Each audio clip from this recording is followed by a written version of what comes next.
Like, trust me, I know my audience. Let me make a show. Because right now, the trust in creators on streaming platforms is at an all-time low. Like, a lot of platforms have done stuff with creators, gotten burned. The shows didn't do well.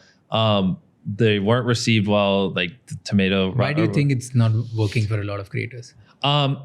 Truthfully, the biggest thing is like a lot of these creators they don't make these kind of big budget things, and then they go into streaming, and then it requires them to scale up like I did, but they don't have that experience, so it just crashes and burns, doesn't feel authentic.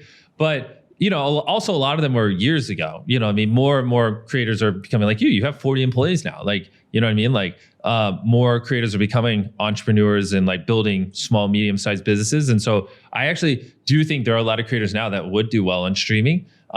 It's just streaming platforms just need to take them serious. And I know a couple of people who they would kill me if I named them, so I can't name. Like, I know one who did something with the streaming platform. Can't name it. He would kill me. But I was catching up with him while he was working on the show with them, and they'd constantly cut like jokes out and be like, that's not what our audience wants. And it's like, he'd be like confiding in me, and he'd be like, what do they mean? Like, the audience is my audience. Like, this person got good views on YouTube, but like the streaming platform was like making him dumb down his humor, making him pull certain things out. Like, they're like, the execs were kind of just like, and he wasn't really as proud of the final product as he wanted to be.